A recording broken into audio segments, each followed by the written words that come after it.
Good evening, everyone. Um, Thanks for joining us for the third part of the coronavirus and your indoor air quality webinar series. Um, we're all ready to go. We just need to acknowledge the ASHRAE Code of Ethics, which we will adapt for this session, as well as to acknowledge and say thanks to our ASHRAE Caricom sponsors for sponsoring and being a part of our ASHRAE year. We have Dr. Stephanie Taylor and Mr. George Nicholson, as well as Dr. Vijay Kumar and Mr. Michael Sharon on board today for any questions or questions that you've missed um, and that they can answer. We're hoping to get Dr. Ramrapan call as well. And as you would have seen from our messages and emails before, we're supposed to have a bonus session with our DRC for Region 12, uh, Robin Bryant. She just had an emergency call out for work, and we're hoping that we can get her in. If she is unable to join us for this webinar, no worries. We will be sending you out her session when it is recorded, so you can look forward to it. You can look for our sessions that have been recorded to share with your friends via our YouTube page. You can check it out at ASHRAE Caricom. So I'd just like to give Dr. Stephanie Taylor a warm welcome. Dr. Taylor graduated from Harvard Medical School in Boston, Massachusetts, and is currently a practicing pediatric oncologist, and she did her research in cellular growth mechanisms for several decades. Dr. Taylor, who told me not to say anything more than 2 words or 2 lines about her, is also a practicing physician as well as an architect. She is an ASHRAE Distinguished Lecturer as well as a member of the newly formed uh, em- epidemic task force for ASHRAE to deal with this novel COVID-19. Um, we'll now hand over to Dr. Taylor to take over her presentation.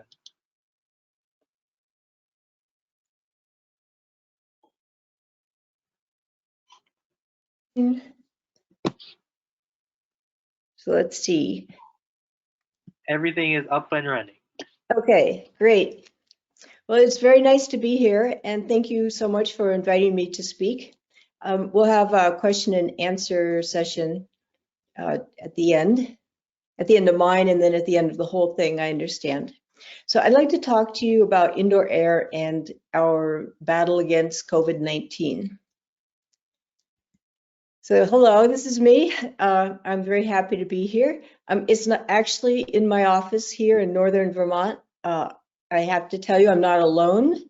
I also have my little buddy, Luigi, who's here with me. So we're very happy to be talking with you.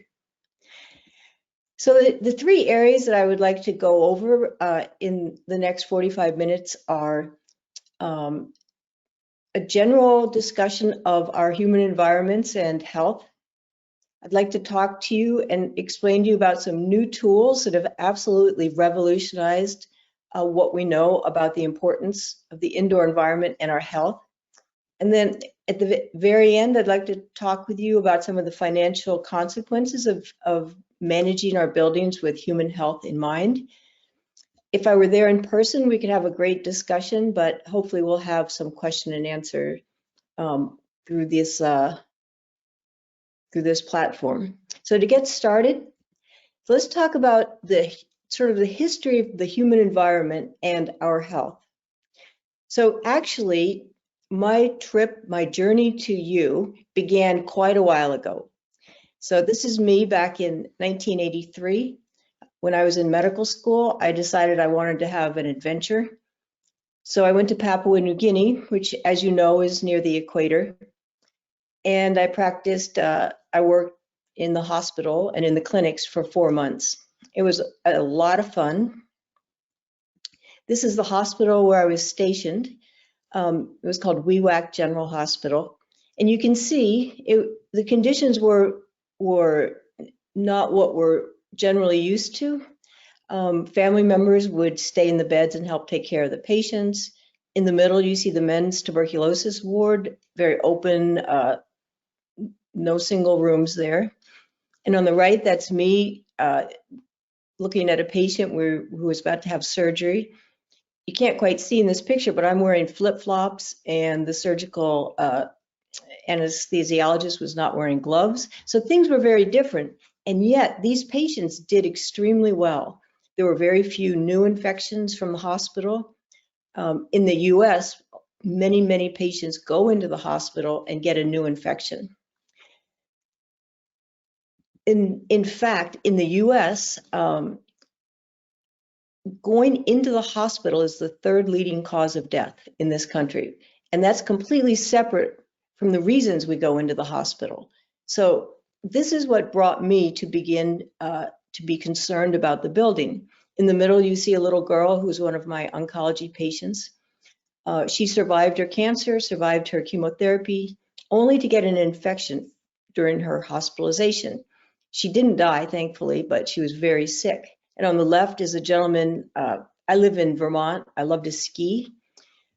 He was the dean of my son's medical school, and he had a ski injury, hurt his knee, went in to have in and out surgery, and ended up in the ICU for 4 months with an infection. So these infections are what brought me to learn about the building, because I felt that the built environment had something to do with my patients getting infections. And yet when I talked to other physicians, they said, well, just wash your hands and give antibiotics and don't worry about it. And I talked to the building people, and I didn't understand about buildings. But when I looked back on this infection problem, again, and it's even worse than the numbers show in our country, because it's very hard to get accurate data. Hospitals are scared to release these numbers.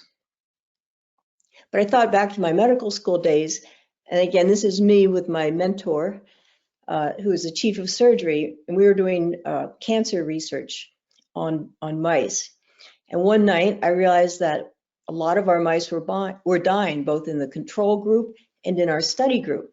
So I called Dr. Folkman about 11:30 at night, and I said, something's going wrong.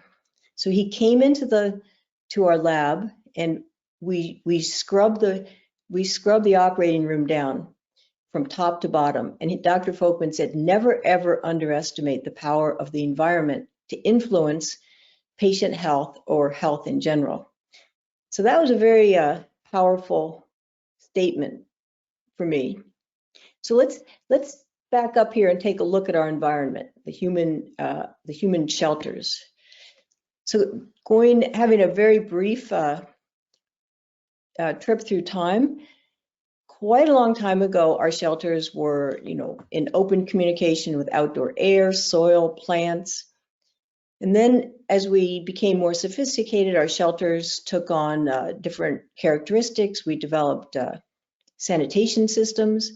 And then by the end of the 1800s, where the Industrial Revolution was going on, we had these large indoor spaces where people often crowded together.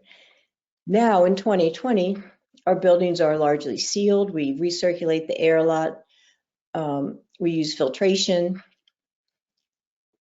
So we've become very, very sophisticated. And now in 2020, we really focus a lot of our focus in building design and operation is on energy consumption and keeping that as low as possible while trying to create a beautiful building.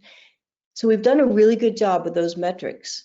However, unfortunately, we've also seen over time an increase in these epidemics. So I made this slide before COVID-19 was even an issue. But even before that, if you look back to as our shelters became more sophisticated, we saw our first pandemic. We had the Spanish influenza in 1918. And now, as we've sealed up our buildings, we're also seeing an increase in antibiotic-resistant bacteria. We're seeing an increase in these RNA viral outbreaks. So while this isn't a statistical analysis that I'm showing you, it's a relationship that we should take a look at. We should at least ask ourselves, Are we doing something with our buildings that's increasing our risk of getting sick from these infectious diseases and from other diseases as well, allergies, inflammatory disorders? So let's take a look at whether or not there's a possibility that our buildings are actually contributing to these problems.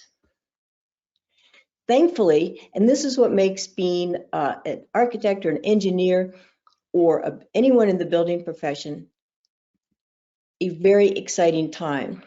And actually, even though this sounds maybe doesn't sound very good, I bet everyone listening to this has thought the same thing, which is that this COVID-19 outbreak is actually making us take very seriously the role of a building in protecting our health. So I think the focus on how buildings can actually protect us is going to be is going to carry forth even beyond this pandemic. And that's actually very exciting from my perspective, because it's a piece of the puzzle we have not addressed in protecting our health. So let's talk about this this SARS-CoV-2 virus. So it's a coronavirus. It gets its name because of all those little spiky projections, which somebody decided looked like a crown.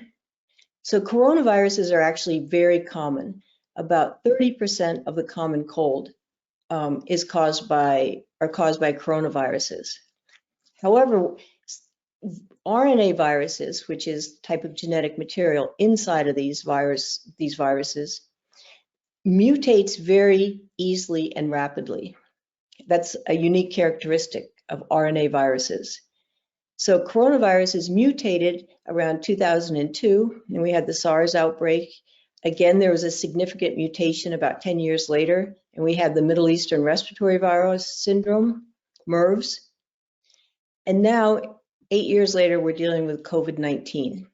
So something about these viruses make them mutate rapidly.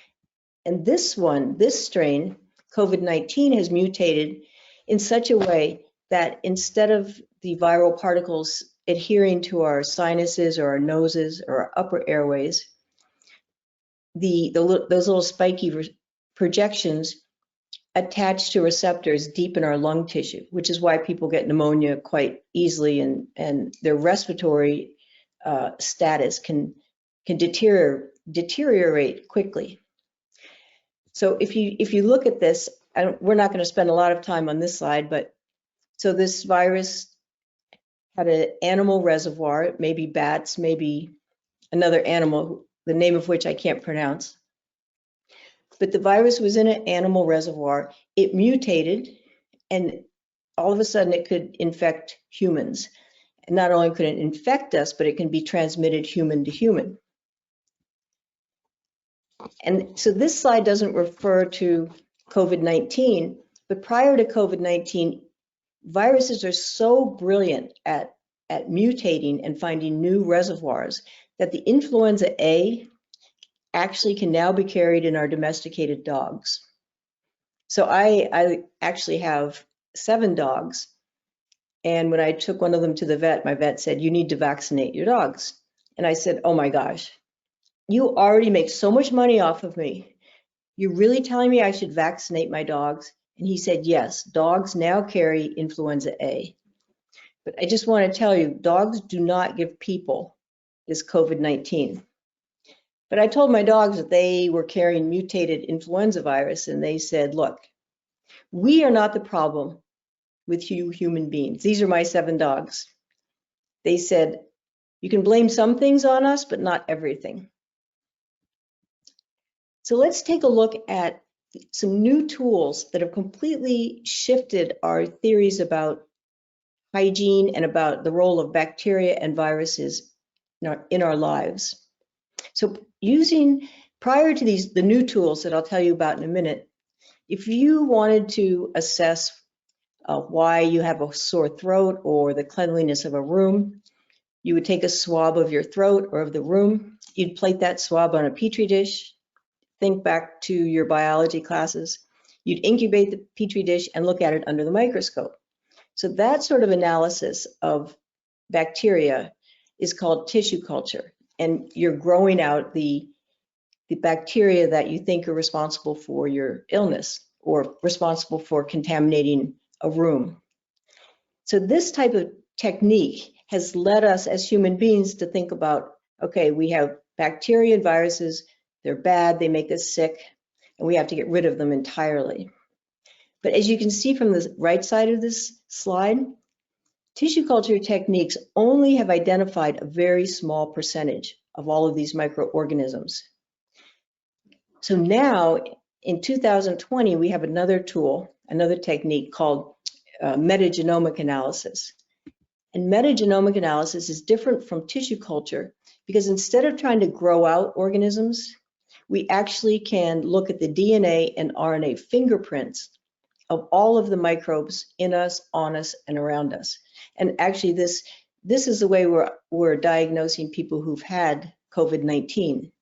You may, if you read the literature, you'll see that it's a PCR test. So it's very sensitive. And what we've learned is that all of these bacteria and viruses that live in our environment and on us, most of them are good for us. We can't do without them. But clearly, and this is COVID-19 is an example, all of them are not good for us. So having told you that these bacteria and viruses are everywhere, let's take a look at this, this animation that's based on data so you can sort of see what's going on. But remember, most of these organisms help us. But as I'm talking into my office here and you're all breathing, I hope you're breathing, these little droplets come out about 100 microns in diameter. They carry the organisms in our mouth and in our sinuses. You can see that there are skin flakes leaving this engineer's hands. She's leaving skin flakes with bacteria and viruses on the table. That's totally normal. You can see that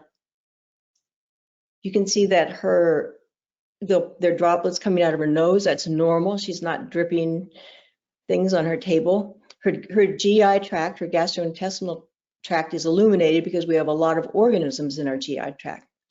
So you can see that there's a lot of exchange between a human being, the indoor air, surfaces, and depending on how the air is managed, there'll be more or less resuspension from surfaces into the air. I mean, we live in a three-dimensional world. So clearly surfaces and air communicate. And then depending on how your building is designed and sealed, you'll have more or less communication indoors and outdoors. So you can see that there is a lot of interaction. So this slide really tells you why the built environment is so important to our health. So we're all sitting in wherever we're sitting, and we're shedding these organisms into our rooms, into our office, our homes. And at the bottom of this slide, you see a building with the blue, pink, and green.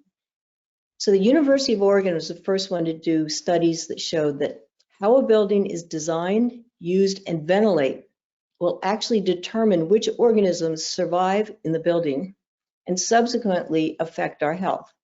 So if you're in a public building, whoever was in there yesterday has left their organisms. The building will determine which ones survive and consequently affect people who come in the next day.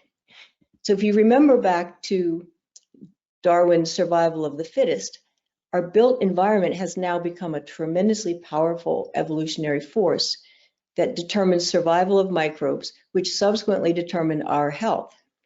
So think about that, because this makes engineers really the guardians of public health.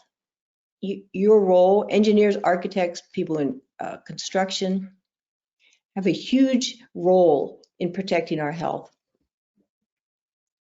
So now I'm going to talk to you about a study to begin to understand what forces, if we go back to this slide, what elements of ventilation or of design determine which microbes survive, which subsequently determine our health.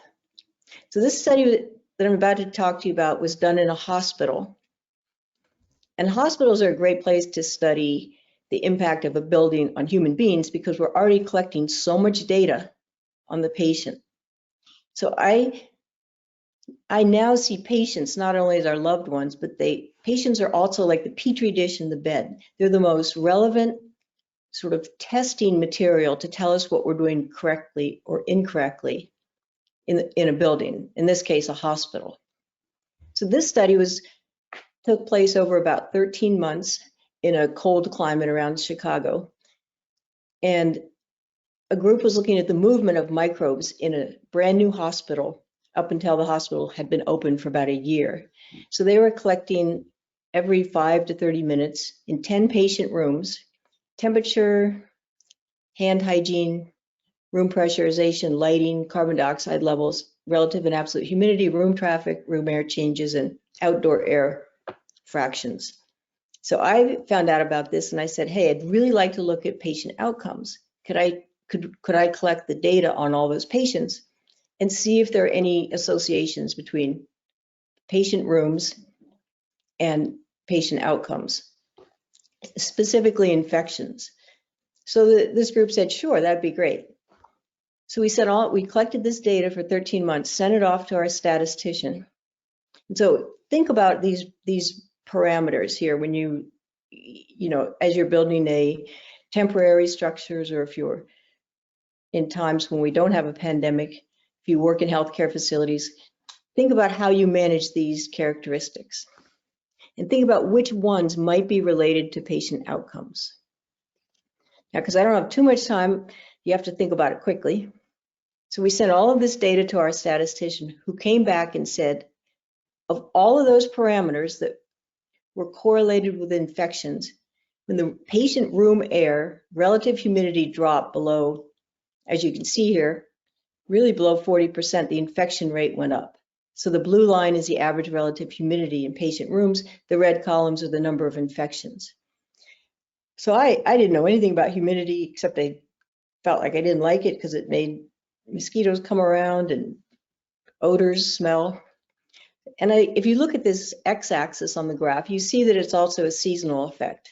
So I thought, okay, our statistician missed something important. So we fired the statistician, hired a new one, who came back and said, look, this is an independent variable that's separate from any other parameter. So, and this is a very powerful driver of infections. So when the patient room relative humidity got up a little over 40%, the infections were an all-time low. I was still skeptical. So this is a study over 6 years in a nursing home. It was a long-term care home, where we were looking, again, over 6 years, correlating patient infections. So this would be respiratory pneumonia, viral infections. Now we could look at COVID-19. We looked at gastrointestinal infections, urinary tract, skin infections, and eye. We correlated those infections with indoor and outdoor conditions to see if over a longer time period, we could spot any patterns. So once again, after 4 years, we came back with this result. That is, okay, x-axis we have relative humidity, y-axis we have the number of infections. So you can see that especially with respiratory infections and with GI infections, when your indoor relative humidity is between 40 and 60%, you have the all-time low of infections. You have it trending with skin infections and eye, but especially with GI and respiratory, we see this sweet spot of 40 to 60% where the patients had the least number of infections. So these two studies show a correlation, but we can't really talk about causation at this point. So here's a third study in a preschool in northern Minnesota where it gets cold in the winter. So this is a good study because they took half of a school and they humidified it to steam with steam humidification to 45%. The other half of the school did what buildings do in the winter, bring in cold air, heat it up, and the relative humidity gets very low. So this was studying influenza A. So in the humidified half of the school, you can see that there were fewer airborne particles carrying influenza. There's 19% versus 49%. Furthermore, and we don't know why this part happens, but in the humidified part of the school, the actual infectivity of those viruses was lower. So not only did you have fewer infectious particles in the air, but the ones that you did have were less infectious. They were less viable.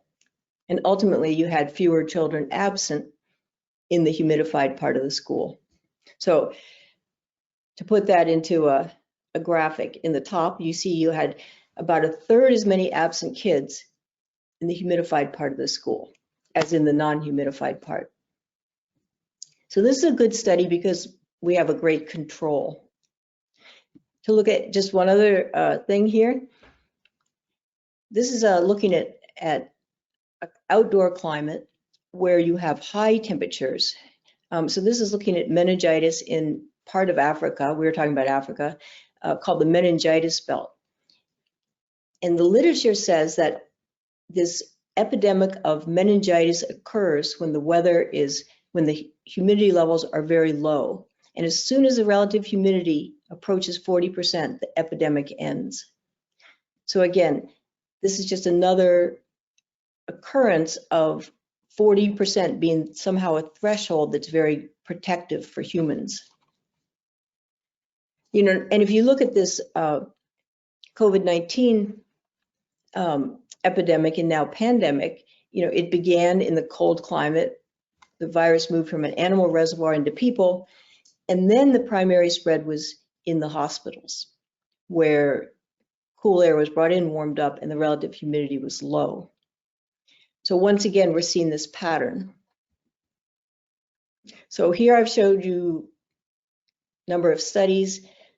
So what are we missing as we look at these disease patterns? You know, the elephant in the room, dry air again and again is proving to be bad for people. So you might have seen this video. This is from MIT in Boston. So let's take a look at the indoor parameters, the indoor air quality that's going to influence whether or not this coughing lady is going to make other people sick. So it turns out that when the indoor relative humidity is below 40%, we now know we have greater aerosol transmission. It's harder to clean surfaces because particles settling out of the air resettle onto surfaces and contaminate them even without you knowing it, including your hands. And then thirdly, for reasons we don't understand yet, organisms that become airborne, but viruses and bacteria, actually increase their infectivity in that state. So again, looking at the transmission, the CDC has been, up until very recently, focusing on these large droplets that come out of our airways. So if you're sick, those large droplets are going to contain the SARS-CoV-2 virus. And so again, the CDC has said, well, most of the transmission is either through direct contact, so you need to wash your hands, or through short distance droplet spread. So that's 1 to 2 meters, 3 to 6 feet.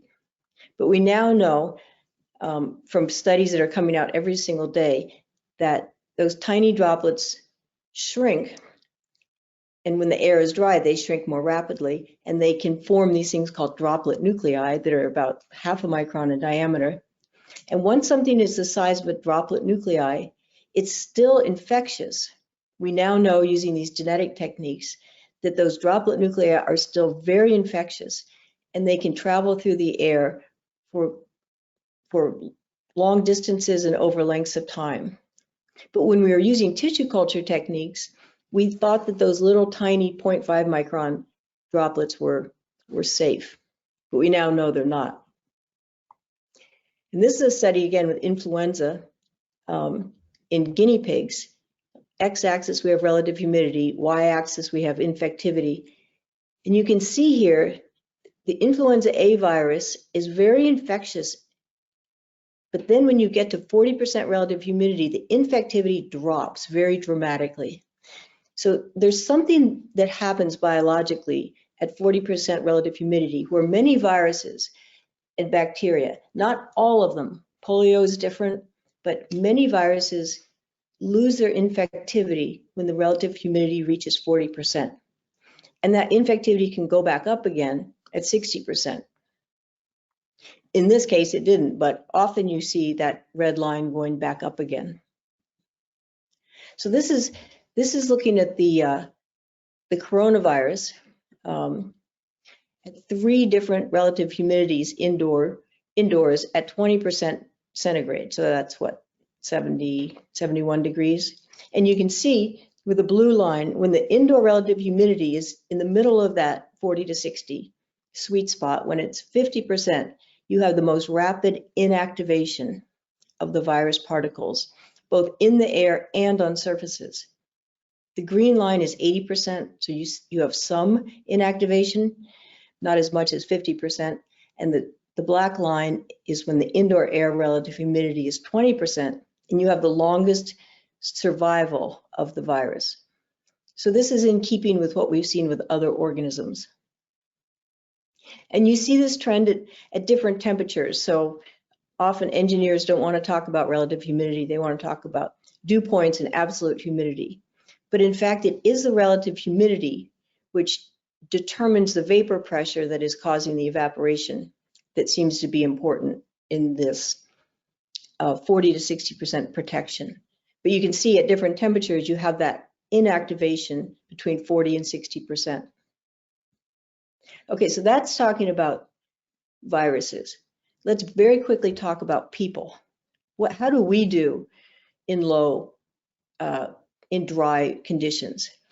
So it ends up that human beings are not really designed to exist at 20% relative humidity. We become clinically dehydrated 1 to 1.5% in 8 hours. And you can drink water, and that certainly helps, but unless you have an IV running into your vein, it's really hard to combat the evaporative effects of breathing and skin moisture loss. So I don't have time to talk about all of our systems, so let's just talk about our respiratory tract, because right now that's what we're really focusing on with the COVID-19. So the question is, how does dry air impact our lungs? So this is a study that came out last May. It was done at Yale, looking at low humidity and the immune system of our lungs versus 50% relative humidity. So the question that this group was asking is, with influenza A, for example, if you're in 50% relative humidity and you're exposed to the virus, you might not even know that you're sick. You might get a little bit sick. For example, in the wintertime, when we have these seasonal epidemics, if you're exposed to the virus, you can get extremely sick. So what is it that happens in these different levels of humidity? What happens to our bodies that are exposed to a virus? So here's a little bit of a biology lesson. The first step when you are exposed to either COVID-19 or influenza, you inhale, the viral particles go in your nose or mouth. And the first line of defense to protect you, the first thing our bodies does is there's this layer of mucus here. And in that layer of mucus are these little hairs called cilia that are constantly washing upward to try to prevent any viruses from getting deep into our lungs. So think about how important this is with COVID-19. So this is the first step of our own body's defenses against infections. So subsequent to that, we have different cells that come in that help clean up any viruses or bacteria or particles that might get it deeper into our bodies. And then after those cells come in, we make different proteins called interferon that again are protective. But what this Yale group found is that at 20% relative humidity, all of these steps in our immune system are compromised. They don't work as well. The cilia becomes thick. The mucus becomes thick and the cilia can't do its job. The proteins that are synthesized by our respiratory cells are not as effective. We don't make as much interferon. So our own ability to protect ourselves is harmed in dry air. And conversely, these mechanisms work optimally at 50% relative humidity.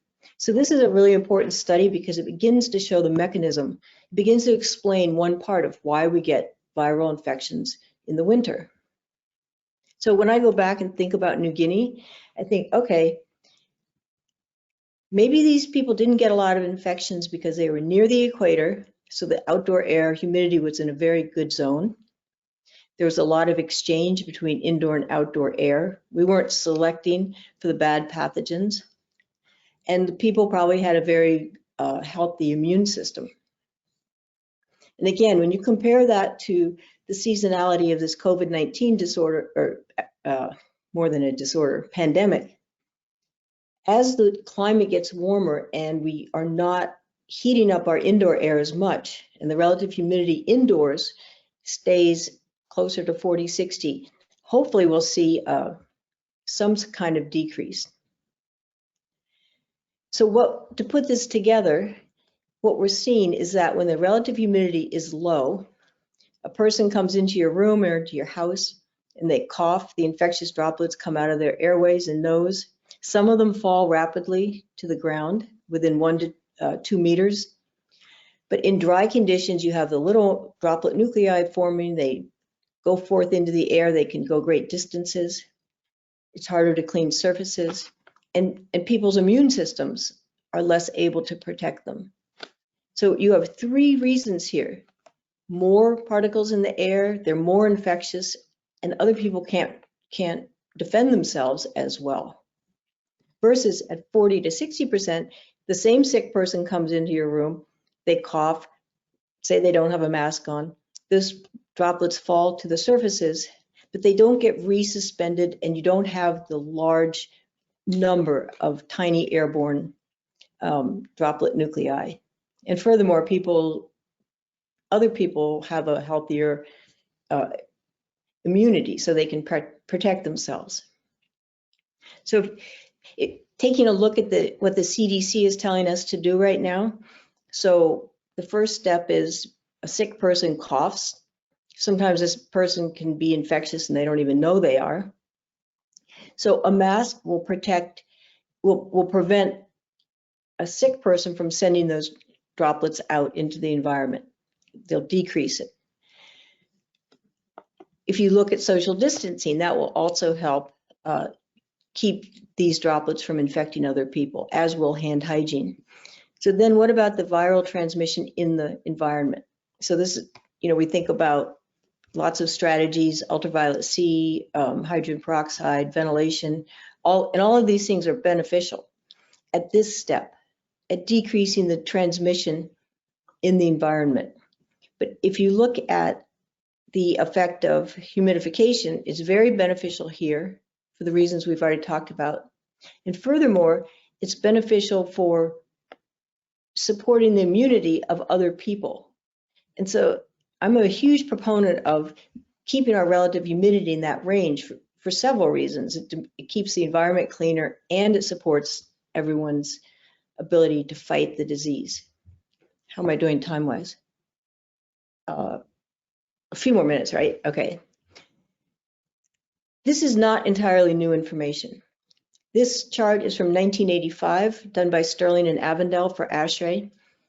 And if you look at these black bars, they have bacterial infections, viral infections, sort of things that didn't easily fit into those other categories, allergies and ozone. And here we have relative humidity. And again, 40 to 60% is a sweet spot where human beings do better. So this is using older assessment techniques. So I took this same format and looked at all of the data we have about different kinds of viruses. So enveloped viruses such as coronavirus, influenza, non-enveloped viruses, different kinds of bacteria, and as well as human health studies. If you take all these different metrics with the metagenomic analysis tools and with computerized statistical analysis, and once again, we're seeing this relative sweet spot, 40 to 60%, where human beings do the best, and the bad microbes, the ones that make us sick, are the least infectious. So I believe that Mother Nature kind of gave us this opportunity to survive against viruses and bacteria, which mutate very quickly. But then we created these beautiful buildings, we sealed them up, and in cold climates, you bring in outdoor air, you warm up the air, and unless you humidify, we're creating a desert-like environment, and we aren't doing well. And yet the viruses and bacteria that cause disease, they're fine. They're like, hey, this is great. So where do we go with this information? We're now learning that some of the stuff we're doing with our buildings is actually harmful to humans. And specifically, the first thing that we've discovered, or something that's unexpected, is that dry air is really extremely harmful for people. So we've kind of gone from buildings being protective structures to focusing on building energy consumption, which is clearly very important. But the thing about this COVID-19 pandemic is it's really made us focus on the occupant health and bring that component into our building design and operation. But anytime you want to change, you have to have people aligned. You know, if you want to change something at scale, people have to understand the vision. I think COVID-19 has helped us see why we need to support our health in building management. You have to trust, hopefully you trust me and the data I'm showing you. And we have to have the capacity to implement the change. So how do we get people aligned? You know, I'm not sure the currency you use in Trinidad, but in the US it's the dollar, and it's always money that drives change. And in fact, if you look at buildings that are humidified to 40 to 60%, when the return on investment or when the financial picture is clear, you have 40 to 60%. So for example, in the National Institute of Health animal labs, where lots of experiments are going on, and if an animal dies for reasons unrelated to the study, they have to be replaced, and it's very expensive. So those primates or animals are in 40 to 60%. An astronaut in the space station, there's no moisture in outer space, and yet NASA finds a way to make sure that those environments are 40 to 60%. Or if you're the Mona Lisa, you're going to be really happy. You're not going to be struggling with problems from dry air. As a matter of fact, so this is my son, who's also a physician. We were in Peru last spring hiking. That was like a good trail there. We're pretty far away from civilization, as I know it. We came upon this little building. It was a mausoleum, and there were the important villagers in this little stone building. And you can see there's a thermostat and a hygrometer over here on the shelf, and down here there's a humidifier, dehumidifier. So eventually the guy who was managing this small mausoleum came along, and I said, so what are your goals for the conditions? And he said, well, our corpses do best when the relative humidity is 40 to 60%. I was like, the corpses do best?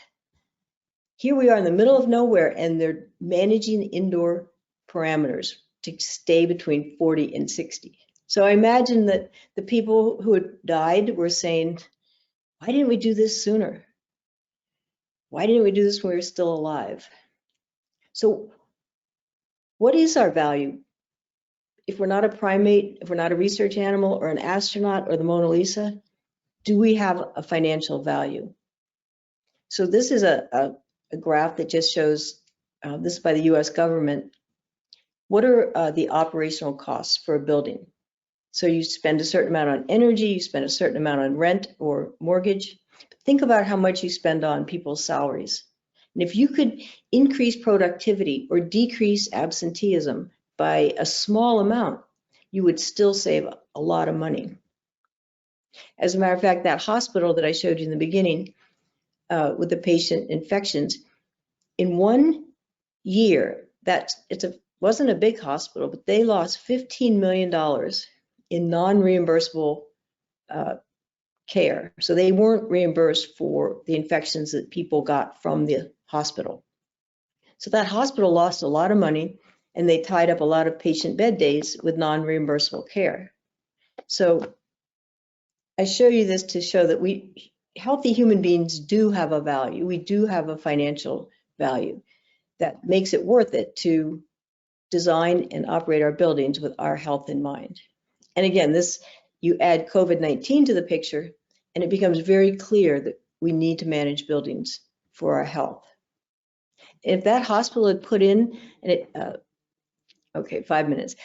If that hospital had put in a humidification system, this is a cost-benefit analysis showing that they, even with downtime for the operating rooms and for the patient areas, they would have had a 500% ROI in the first 3 months.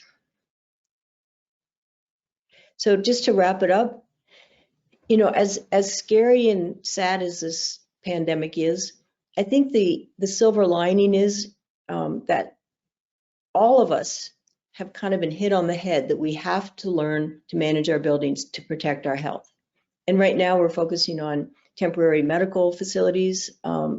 You know, you all, George, hopefully you're still awake because it sounds like you've been working long hours. I'm awake and fascinated. Thank you very much. But the good news about, if there is good news, this virus is telling us that unequivocally that we have to manage our buildings, not just for real estate value and beauty and energy consumption, but we have to use human health as a building metric. Dry environments are terrible for people. The pathogens love it, but you know, we don't want to give them that huge advantage. So we must be able to design and operate our buildings to support what's good for us. So right now, that's humidity. We need a mid-range humidity level because we really don't want to keep doing what we've been doing. We don't want to ignore the human being in the building. It doesn't have a good outcome. So finally, I say, you know, medical professionals, we're over here. We want to heal our patients. We want to follow protocols. We don't want to get sued. Building folks, you keep energy low, stay within the budget, follow codes. You don't want to get sued either. But if we could really work together, and this is one of the reasons I'm so thankful that you invited me to speak to you, the opportunities to improve occupant health, which is all of us, are huge. I think we can turn around these disease trends. We can help decrease inflammatory disorders. We can begin to address the rising incidence of allergies and autoimmune disorders, and we can save money. So we've talked about quite a few things, and I just want to say thank you so much. And Luigi says thank you as well. So I'm here for questions, and then I'll be here at the very end for more discussion. So thank you very much. Thank you, Dr. Taylor. So we do have a couple questions. Email, so feel free to shoot me emails, and I'll also send you this presentation with the references. Thank you. And more studies. Thank you. Thank you. So we have our first question for you, Dr. Taylor, from Natasha Joseph. Her question is, we were told in the first presentation that it was the formites that transfer COVID-19, not the animals. Please confirm if studies have shown this has changed, and this question is with regards specifically to dogs. Wait, can you say that again? I understood part of it, but I didn't understand the whole thing. The question, I'll repeat the entire question. We were told in the first presentation that it was the formites that transfer COVID-19, not the animals. Please confirm if studies have shown this is changed, and the question is based specifically for dogs. So I think the question is, did the virus initially come directly from animals, or was there an intermediate fomite carrier? I think. And I think, if I understand it right, do we have to worry about our dogs carrying it and giving it back to us now? Yes, that will probably be the question. Natasha, if that is not your reference, then please send me back a question and I can re-ask the question for you, please. Yes, Dr. Taylor. So there's no evidence I'll start with the second part first. There's no evidence, and I want you to be very clear about that. The dogs can give us COVID-19. So if you have a dog, don't send them out of your home. Yeah. Dogs cannot give you COVID-19. There have been 2 dogs that have tested positive, but there is no indication of illness in those dogs, and there's never been any indication of the virus going from dogs to people. So I really want you to be clear about that. Now, I have to tell you, cats are a little bit different. Cats are a little up in the air. There have been several cats that have become sick and have had symptoms. There's no evidence that the cats can then pass that back to us. I don't know. I'm a dog person, but I didn't make this up. Dogs are safe. Cats are probably safe. There's no evidence of a cat giving us the virus. As yet. And I'm not sure if I got that whole question. Okay, so if we do, Natasha, if you can just tell me if we got your answer to your question or not in the question session. The next question we have for you, Dr. Taylor, is from Mr. Martinez. And would you recommend buildings to come up with a seasonal plan of including temporary climate control in low humidity times? I know there are HVAC equipment providers that rent equipment precisely for this type of application. So is it a recommendation? So would I recommend temporary climate control depending on the season? Yes, I would. I think, you know, when we're outdoors, even if it's cold, the relative humidity is in a healthy range. If you're in Arizona and you're outdoors, it can be dry and hot. But as soon as you come indoors, if you look at the psychrometric chart, you're in a pretty healthy zone. So I would say yes, do whatever you need to do to attain that 40 to 60% relative humidity indoors. So yes, I would do that. All right. The next question we have is from Mr. Weeks. Based on your in-depth analysis, we should ensure that 40 to 60% RH should be the standard RH range. AII rooms, patient care rooms, our offices, and homes. Any comments on this? Wait, so for some reason I'm having trouble understanding all. So what, should we maintain all of our spaces in that range? Is that the question? Basically, well, I will repeat the statement. Based on your in-depth analysis, we should ensure that 40 to 60% relative humidity should be the standard RH relative humidity range. AII rooms, patient care rooms, offices, and homes. Any comments on this? Yes, I believe we should be keeping all occupied spaces in this 40 to 60% RH zone. And a little bit of an aside, but in operating rooms in the US, the minimum level has been decreased to 20% relative humidity because surgeons often like it very cool and it's difficult to prevent condensation with the temperature shifts. But what we're seeing with this lower relative humidity in operating rooms is an increase in surgical site infections. So yes, I believe we should be aiming to keep all occupied spaces in that 40 to 60% zone. Okay. Are there any studies that highlight if the 40 to 60% relative humidity will be effective with regards to virus spread? Yes. So it's interesting, studies back from 2010 show that the coronavirus specifically is more infectious on surfaces and in the air when the relative humidity is below 40%, and the 40 to 60% range inactivates or decreases the infectivity. So it decreases transmission and infectivity, and that those findings have been replicated in the last couple of months. Okay. So yes. Next question. This is from Mr. Vishesh Sirjusing. He said, "Great presentation, Dr. Taylor. He missed the point on the relationship between relative humidity, hand and surface cleaning effectiveness. If you could reiterate on this." So when the relative humidity is low, you can have infectious particles on a surface, and if there's any air turbulence, the droplet nuclei, which are infectious bioaerosols, can go back up into the air and resettle on a surface or on your hands, and you're recontaminated. So you wash your hands, but if your hands are recontaminated from the airborne environment, you might not have touched anything, but you still have contaminated hands. So my point is, when the air is dry, since we do live in a three-dimensional world, there's a lot of exchange between surfaces and the air. And yet when the relative humidity is in that moderate zone, things can settle on surfaces, you can wipe them away or clean them, and you've eradicated them from your environment. So it's easier to clean surfaces in your hands when you have 40 to 60% relative humidity. Next question is from Mercer. Do you recommend to do nebulization with saline water to make your own mucus defend you better from the viruses? Is the recommendation?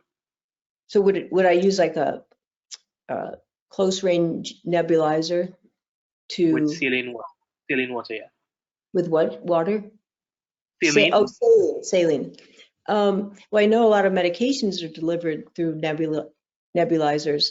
I can't really comment on or recommend the use of saline nebulizers to keep our own mucus hydrated. I just haven't seen studies on that, so I don't feel comfortable recommending it.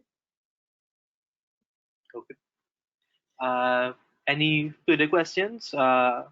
If not, this will be the last question for Dr. Taylor until the open forum.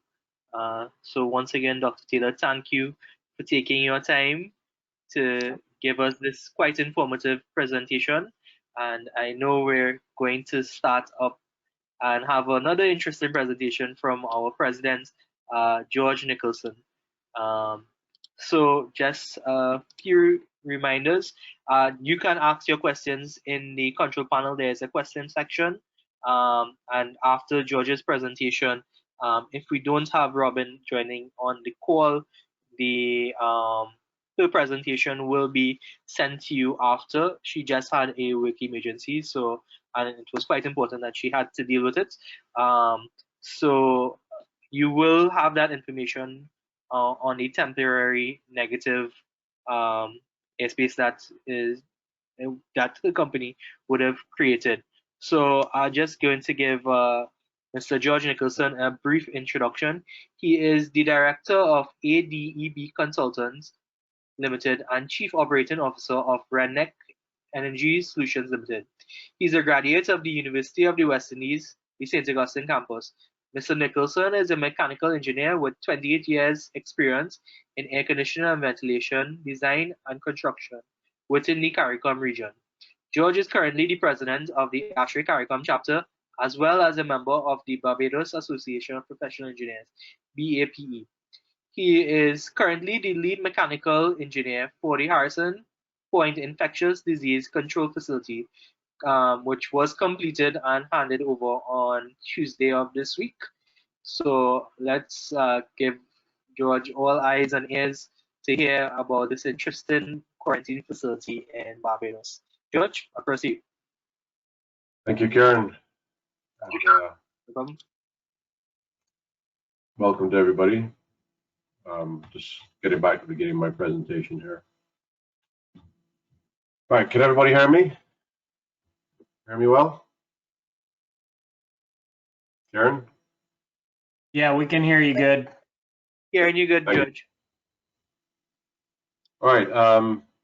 Thank you, Dr. Taylor, and fascinating information, as have been all the presenters so far. The 40 to 60% revelation is something that I will implement in the facility that you see in front of you today. It's very good to hear when your practices that you've been implementing for years, according to ASHRAE standards, actually have a direct impact on real life. So thank you for that, and thank you for highlighting that in your presentation. I've added a little subtitle to the presentation that this project that we participated in was a lesson in creativity, teamwork, and perseverance. There are several reasons for that. The project that we undertook with a 5-week timeline. Sorry, I'm flicking through my slides a bit too rapidly there. Was to turn a derelict facility into an isolation facility with a 5-week timeline. I think we all got a call in the middle of the night one night on a Monday from the project manager indicating that he'd been mandated by our Prime Minister to deliver this project because of the COVID-19 threat that was starting to make itself known in the Western Hemisphere. And before I get too deep into my presentation, I want to highlight the contributions of not only the consultants and the suppliers, but the 375 workmen that we had working on the site at one point in time. It's a relatively spread out site, yes, but we had one building with approximately 5,000 square feet with 80 people in it in one day. A lot of work, a lot of risky work, especially with COVID-19 stirring. And people worked as though their lives depended on it, which they did. And it may come redound to the benefit of their loved ones if they ever need this facility. So to get on with my presentation, we had an outline brief which was provided to project manager, architect who had training in design of medical facilities, my company as the MEP consulting engineer, a civil structure engineer. So we were given a 5-week deadline to turn this derelict facility into an isolation facility. Some of the factors that went into identifying the location were its physical location. It's fairly remote in Barbados. It's in the north of the island, relatively easy access. Security is not a major issue and is relatively far away from all the other buildings and occupied properties. The site layout was another factor to consider. One of our biggest issues was access to specialist equipment and whether we had the construction resources within Barbados to actually pull off the project. This is an aerial Google view of the original site as of the beginning of 2020. You will note there's quite a bit of bush around.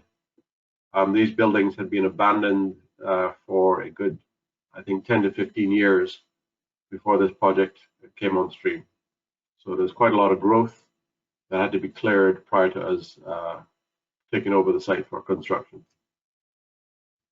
The facility was a former US Navy wireless base in the north of the island. So there's pretty robust concrete structures built in 1957. It also served as a makeshift prison facility when our main prison was damaged due to fire. It's readily accessed from the main highway that runs the length of Barbados. So getting from our main population areas to this site can be done without going through a lot of neighborhoods. It's a relatively remote site and it has a large fence perimeter. It's fairly far away from the closest residential buildings, which are about 400 yards due south. We have the prevailing east-west wind pattern, so there's no risk to the closest residents, even if the virus becomes aerosolized.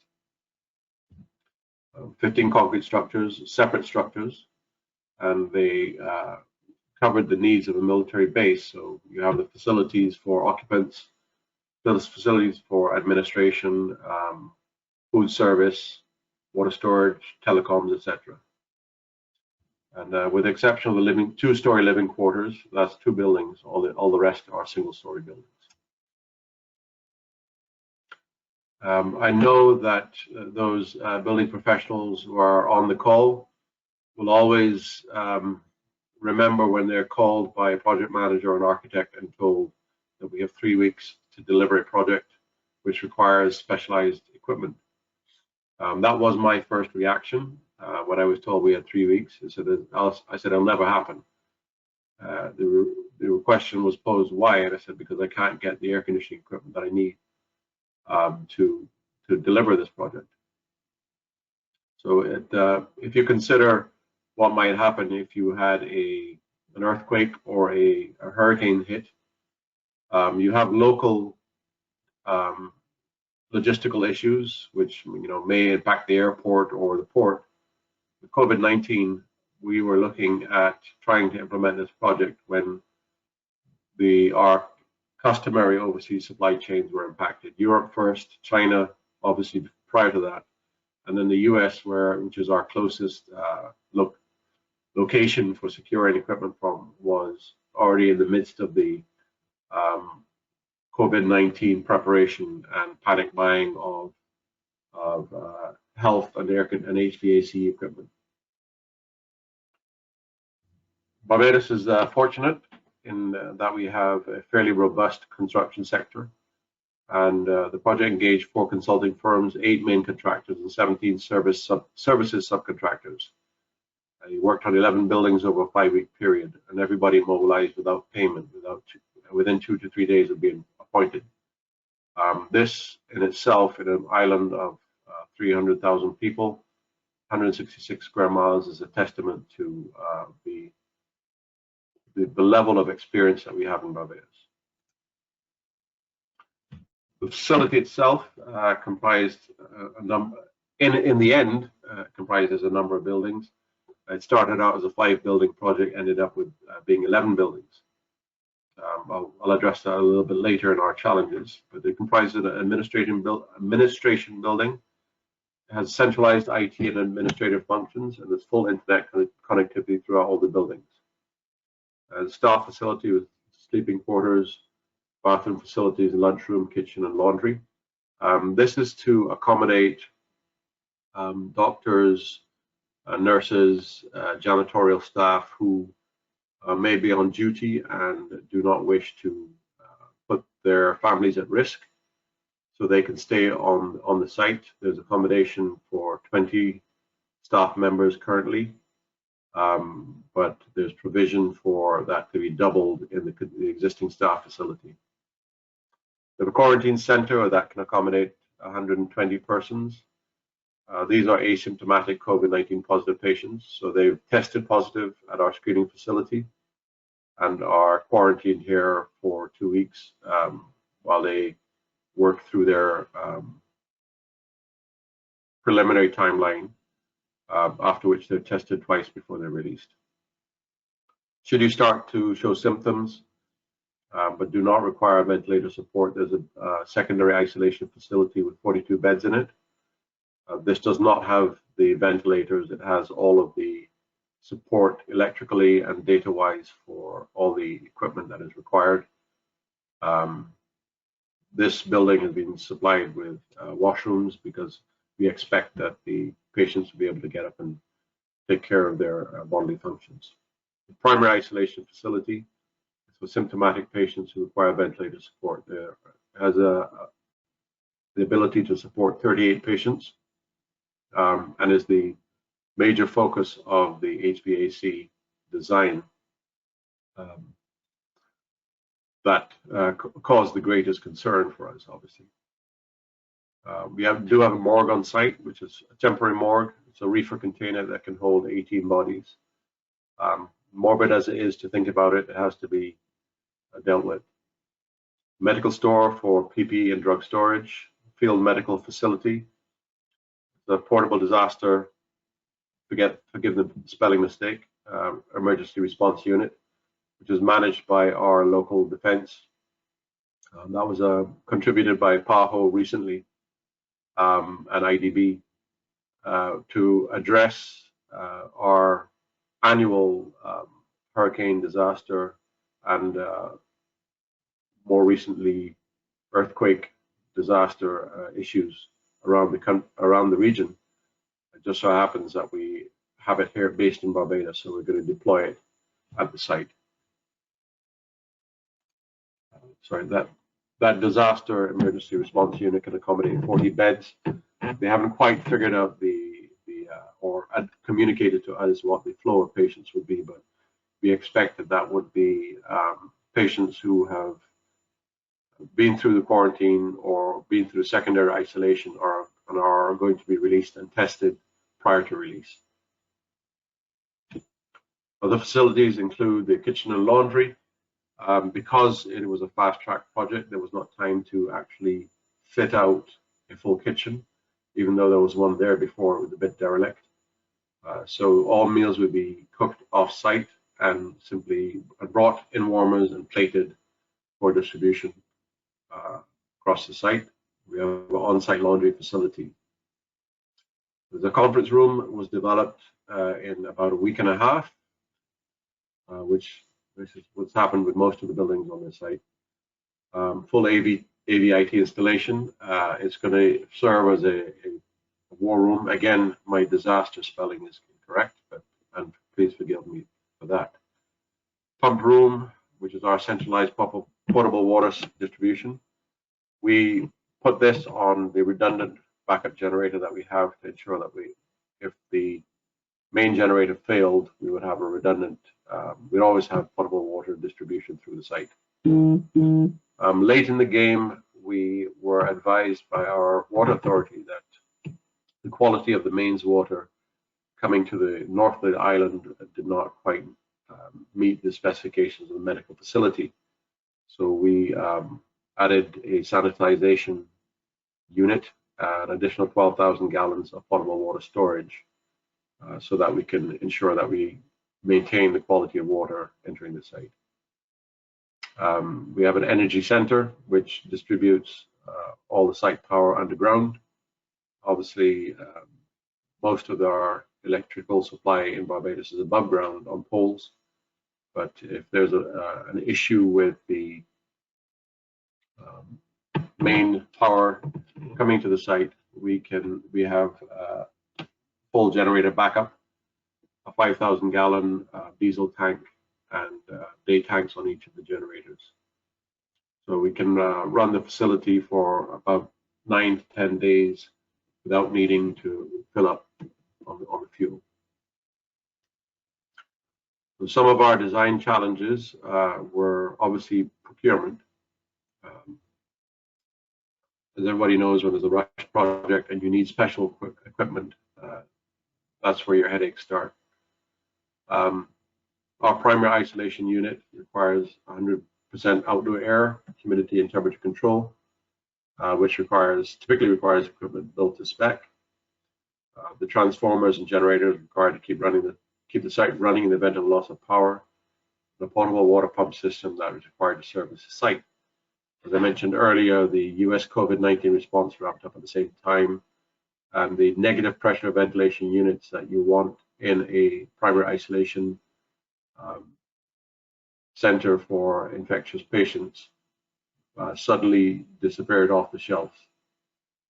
So we were given a 3-week project, and well, initially it was a 3-week project, and the ventilators were going to be coming in 3 weeks delivery to Miami, which meant they would miss the delivery date. We also had some components that we required for our primary isolation facility that were manufactured in Canada, and by the time that they were shipped by land, the various US states were stopping drivers and testing them, testing temperatures and taking information, which delayed their delivery well beyond our handover date. So these were the complications that we faced in our procurement process. And every building professional's favorite issue is project scope creep. No fault of the government. The initial projections were that they needed 15 beds of primary isolation and 15 beds in secondary in the same building. About 2 weeks into the project, when we finished the initial design, they changed that scope to 38 beds in primary isolation and mandated us to find another building on site that could handle a minimum of 40 beds, secondary isolation. The increase in the demand for bed space also required additional redundant power supply, so that drove the need for an actual energy center as opposed to having your generators and transformers at each building that they served. As I mentioned before, the issue of water quality came to us late in the game, but it is something that is a factor of the current drought conditions that we are facing. So we needed to ensure that we dealt with that as a priority. Fortunately, as I said, it came late in the game, so we came up with a solution within about 3 days.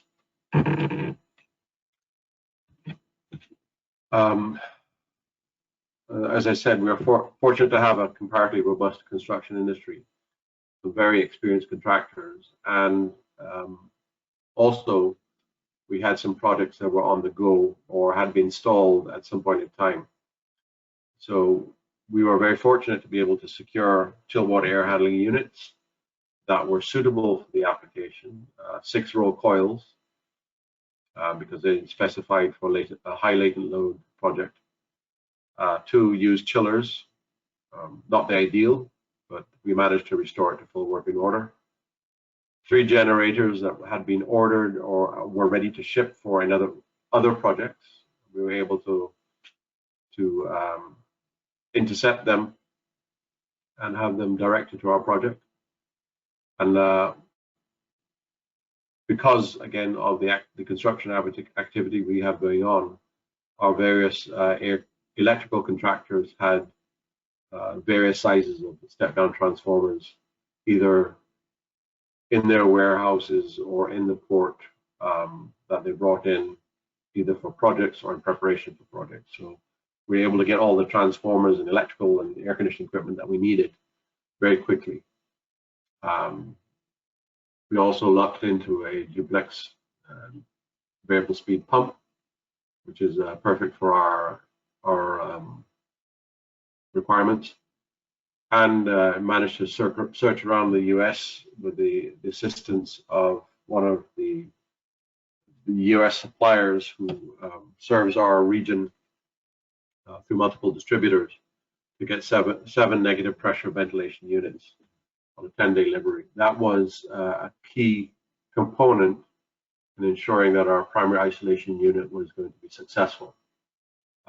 Without those units, the primary isolation unit cannot function as intended, and will put the healthcare workers and patients at great risk. I will go into that in greater detail later. So the HVAC design for primary isolation requires the patient area to be negatively pressurized relative to the clean corridor and donning areas. So the clean corridor is where the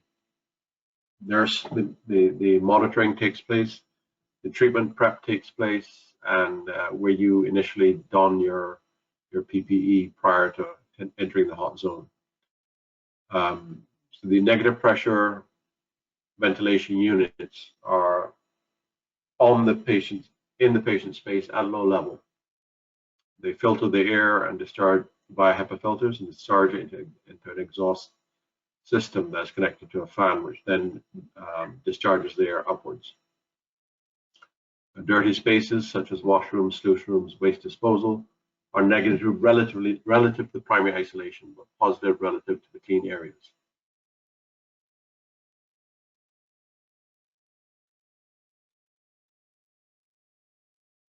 So that should be the other way around.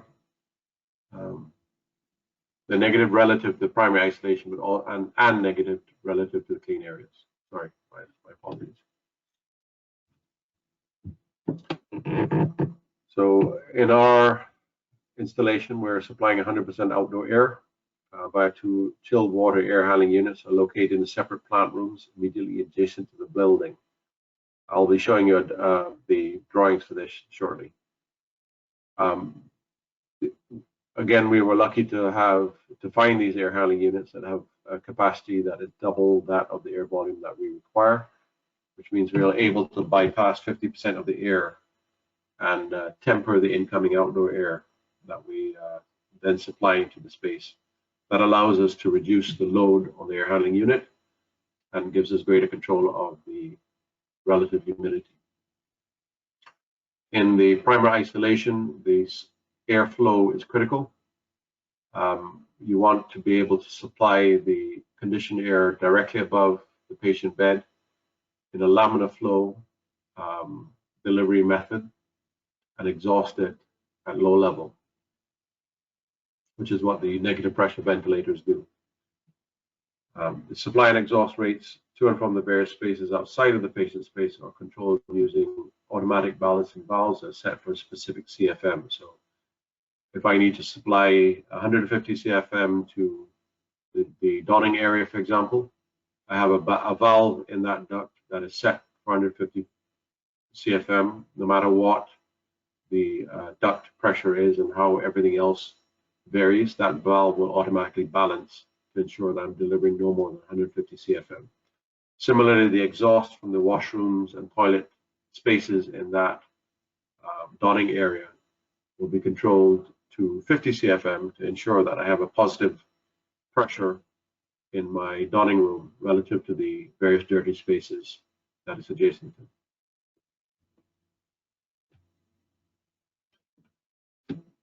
And the critical pressure differential between the clean corridor and the patient area is the one that we want to make sure that we stay on top of at all times. That's where the treatment prep occurs. It's where the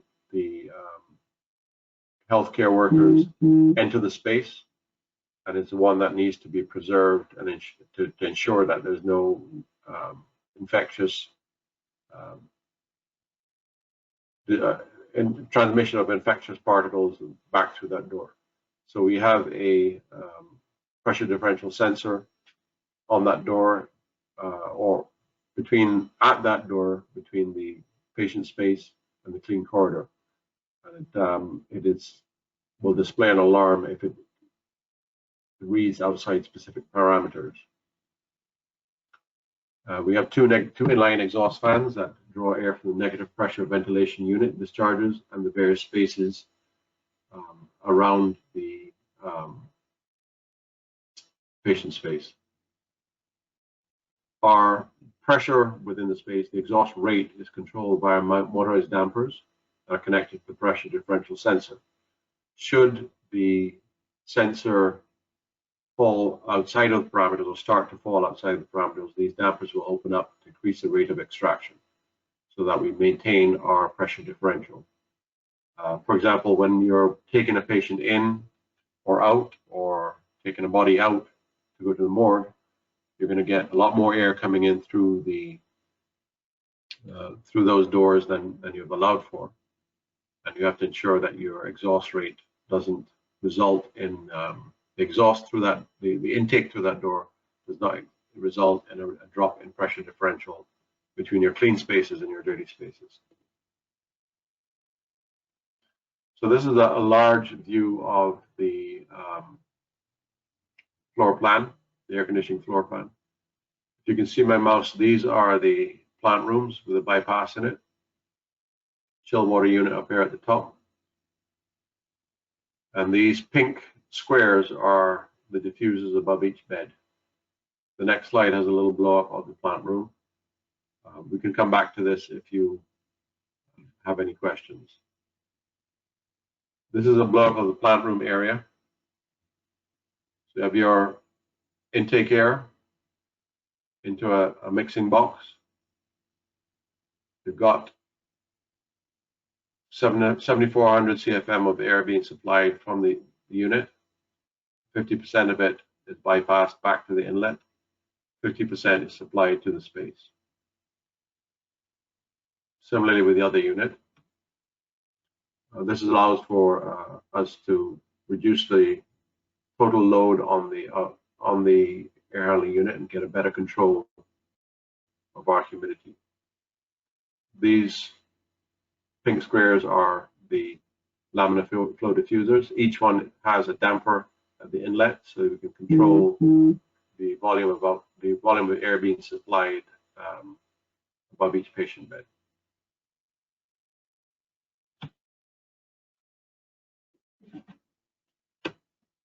One item that may not be as intuitive unless you spend a lot of time looking at how these systems are designed is that you have to allow for infiltration, expect it and allow for it. You have outdoor air coming in through the external doors. In my case, we had 3 external doors, a fire exit, in addition to the double doors for entry and exit. So this amount is allowed for in the total exhaust rate.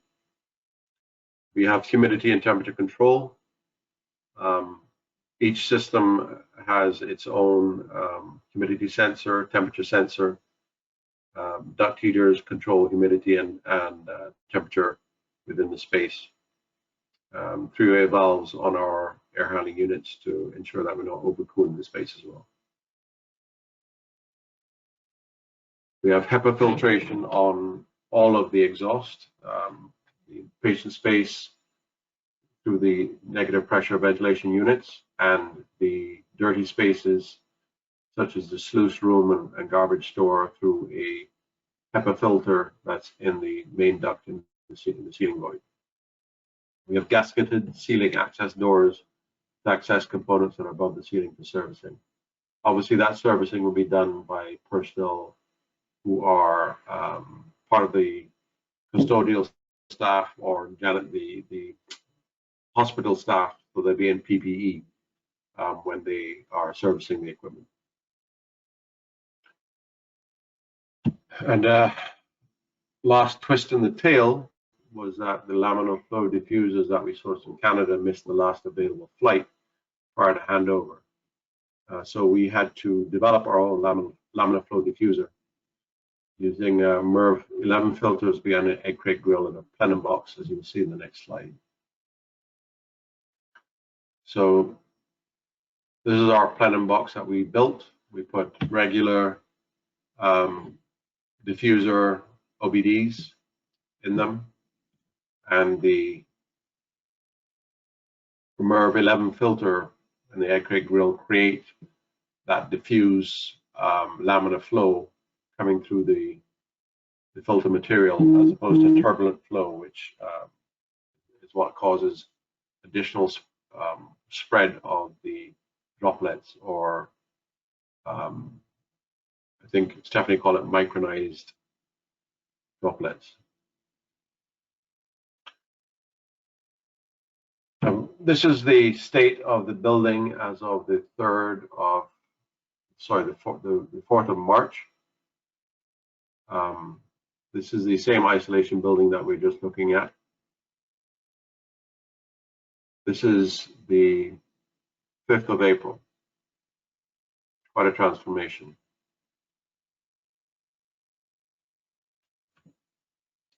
To summarize,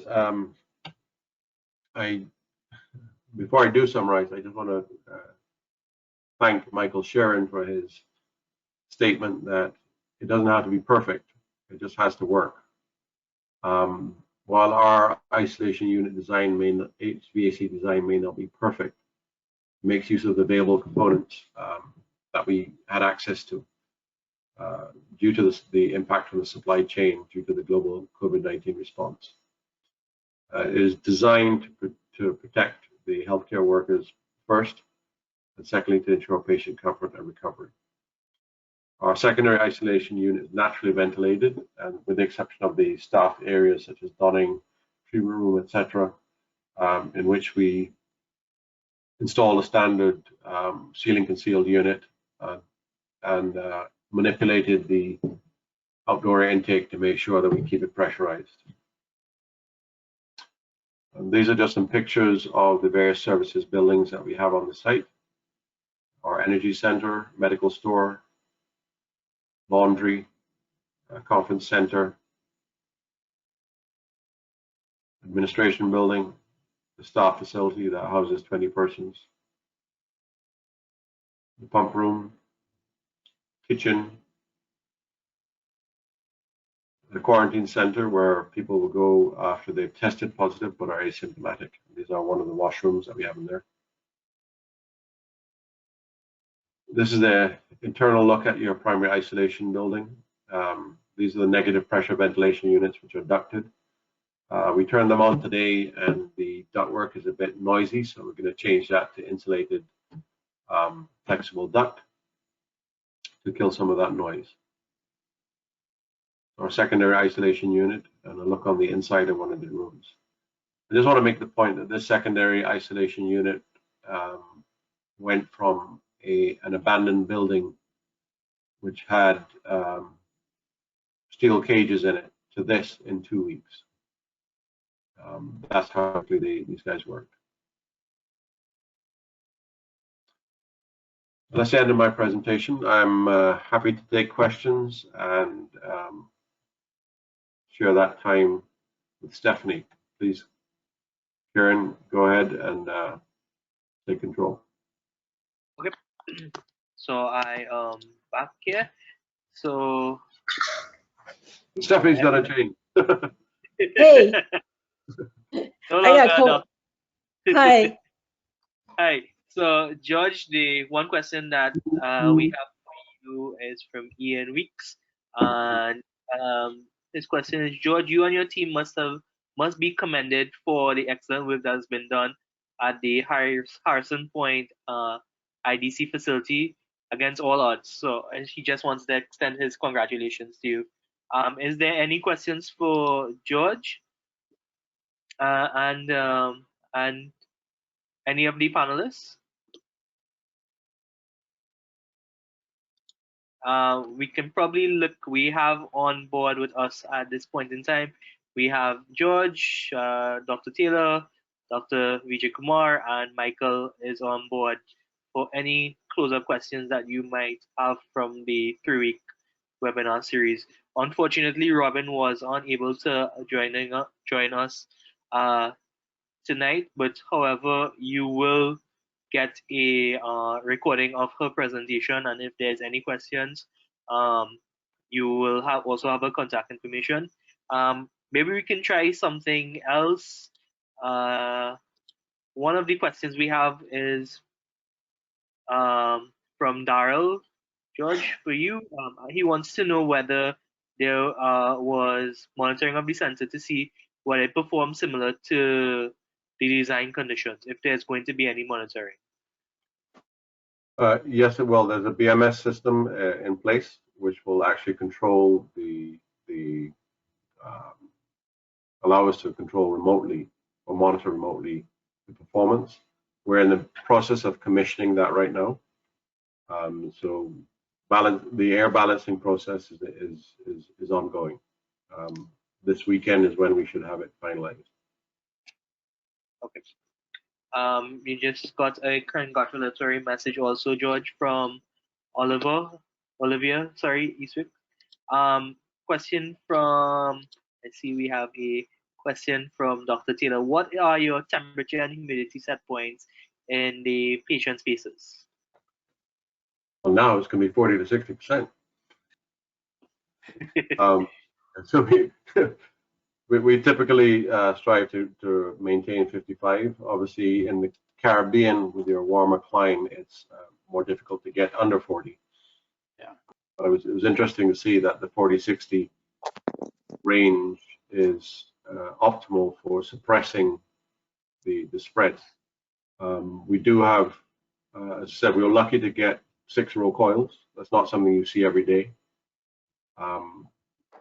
The application they were designed for had a very high latent load, so they were ideal for this process. We are, because they were double the capacity we want, we had the ability to temper the incoming air somewhat, but it still allows us to have greater control of the humidity. We can adjust the chill water set point, we have duct heaters that can allow us to overcool and then heat the air back up again. So we can keep very close control of our humidity levels, and because it's via BMS, we can provide alerts to the operators, and also the suppliers can keep on top of it. But it being a COVID-19 treatment center, you don't want any and everybody showing up to service equipment. So the staff of the good job with a massive piece of work. Very impressive. Quite a bit, but I have to give credit to all of the suppliers who worked very closely with us to identify what we could and could not do. The contractors were being very flexible as I came out nightly with new designs for them. New buildings at the last minute where they just cast a slab, they kicked up a fuss, but they did it. It was a very fast-moving project, and it required everybody to sort of bite their tongue a bit when things didn't quite go their way, and everybody did it very, very nicely. George, a question for you. Good part of your facility is naturally ventilated. So how do you manage to maintain your thermal comfort levels? So the secondary isolation facility is naturally ventilated. They do have quite a few windows on the prevailing wind side. They ensured that there was a lot of cross ventilation through the space through louvered doors.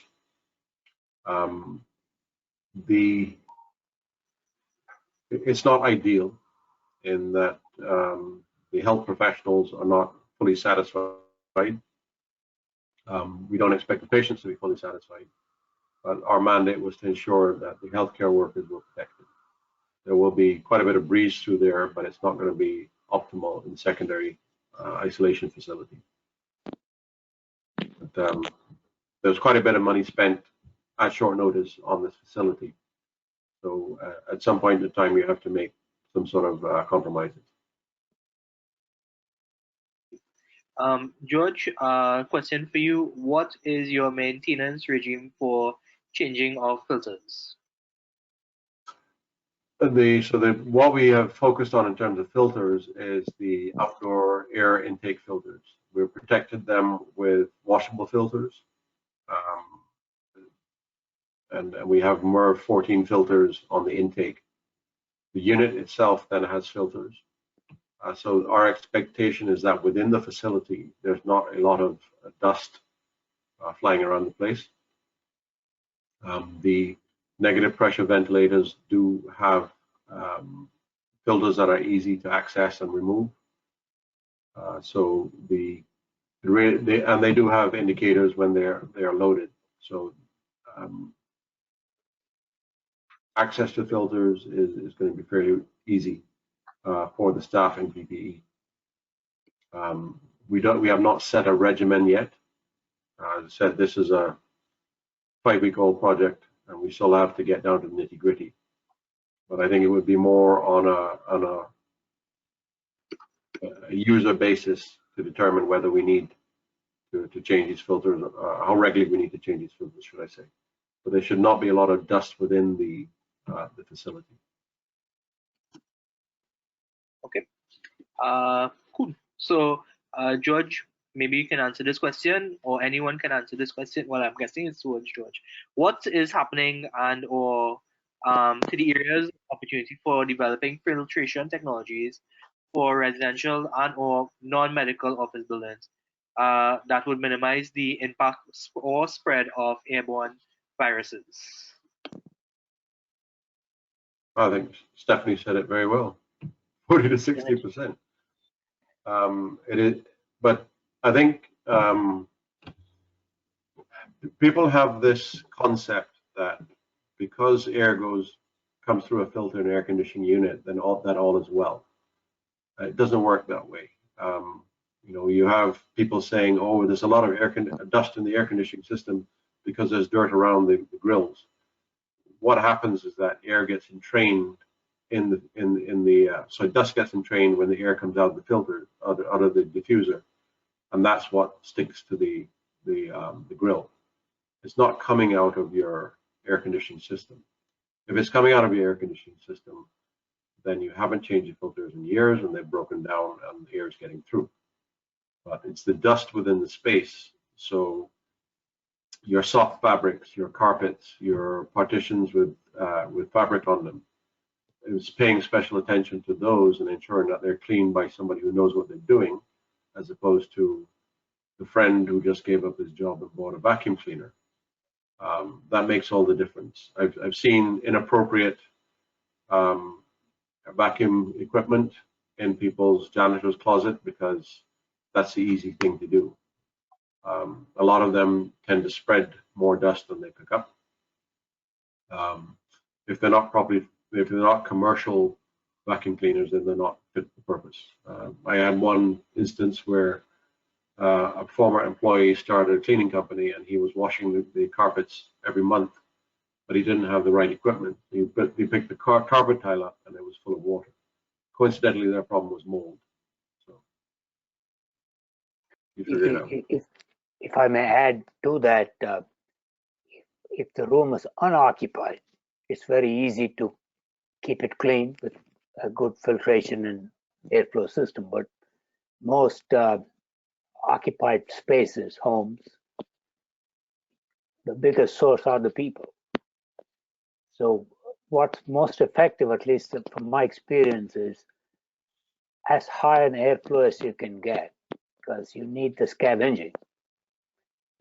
Airflow is perhaps more critical than the filtration. Michael, anything to add to that? No, I think that all covers it very well. Dr. Taylor, anything additional you'd like to say on the areas of opportunity for developing filtration technology for residential and non-medical buildings to minimize the impact of airborne viruses? So, clearly, especially with vulnerable populations, filtration and other strategies are essential. One of the another benefit of the relative humidity 40 to 60 is that hygroscopic particles stick together and become larger, and so you can use filtration becomes more efficient. Filtration and ventilation are not my areas of expertise, so I feel somewhat nervous talking about it in front of you all. I know in Europe there's quite a bit of debate right now with the REVA standards saying that because of the risk of transmitting the COVID virus through the HVAC system, all outdoor air should be used and recirculating systems turned off. And that's creating great concern about the amount of energy that would be expended in that. So I actually was wondering I think in your climate, that's less of an issue because you're not bringing in freezing cold air. But I don't know, what would your thoughts be about the trade-off between outdoor air ventilation and perhaps in a cold climate requiring a lot more energy for humidification? How would you balance those strategies? Well, our answer is dehumidification. We have to keep the moisture out, and if we don't, then we propagate mold. So there's just I don't know whether there's more or less energy required to dehumidify or humidify, but it's our target, as you pointed out, should be between 40 to 60. We tend to go for 55. 50% tends to be more critical applications, but in the office environment, we look at 55.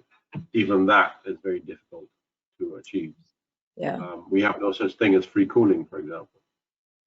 We're always above where you want to be in an air-conditioned environment. So all the economizers that come on our standard units, they're useless to us.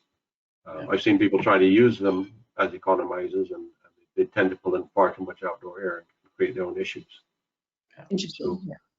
So we do have problems.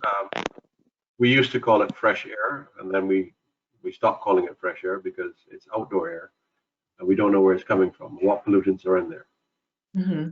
Dealing with a particular problem now with a high-rise building where they're complaining of smelling car exhaust. Well, they're 2 stories up from the car park where people may go and idle and wait for somebody. That's the air they're getting as what they're calling fresh air. Yeah. So it's difficult to say that you should go 100% outdoor air in any environment without knowing what the quality of the outdoor air is. Yes. Stephanie, I mean, based on your observations or your recommendations, humidity being the biggest button or the knob for us to fix things, seems to me that most of us, we are going after more and more complicated solutions. Probably the simplest thing would be to maintain your humidity and have adequate airflow, then most of our problems will be gone, whether you have outdoor air or recirc air. I think we have a tendency, at least in the US, we experts, we like to come up with really complicated solutions. It's interesting. I agree with you. I think choosing the variables that seem to be the most impactful and managing those is the way to go. And you know what you said about in the US, people tend to move towards more complicated solutions. I completely agree with you. And in my life, I started after medical school in a very specific specialty, research regarding cancer cell growth. And then I went into pediatric oncology, and actually I'm also a family practitioner. So I have gone from more specialized to more sort of holistic, which is kind of the reverse of most people. When do you sleep? Beg your pardon? Oh. My secret is I don't have a television. I think I have more time because of that.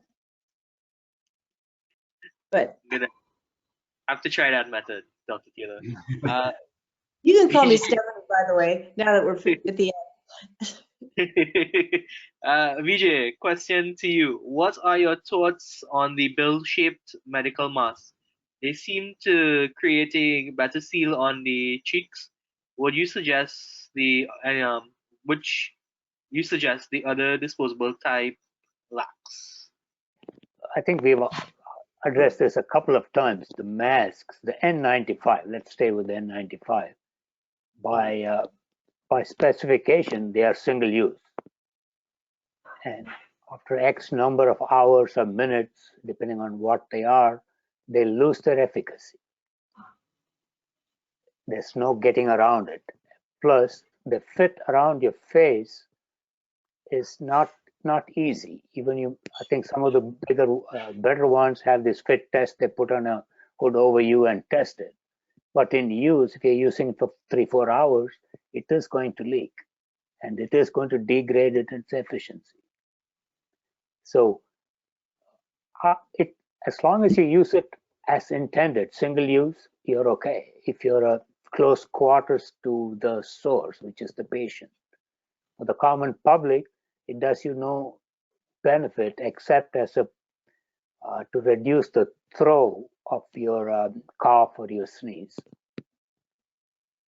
Yes, I totally agree with that. And actually, my son, who's an ER physician, was telling me that if he doesn't shave, if he goes after the GQ look, with some stubble, he actually cannot even use an N95 mask. He has to wear a complete hood because the N95 is supposed to filter out 95% of particles that are 3 microns or larger, but the SARS virus is about less than 1 micron in diameter. So, like you said, the masks are more protective. The N95s are, it's 95% at 100 nanometers. Oh, so I was wrong. It's not 3 micrometers. No, people always misquote that. If you look at the standard, it's 0.3 micron aerodynamic mass median diameter. I'll send it to you. Okay, thanks. Yeah. That's interesting. I did a lot of work with NIOSH when they were developing the standard. And if you ask some of the experts who did develop the standard, if you go back and ask them, least some of them have told me that was the biggest mistake they made. If they had to do it again, they would not have an N95 class of masks. Why?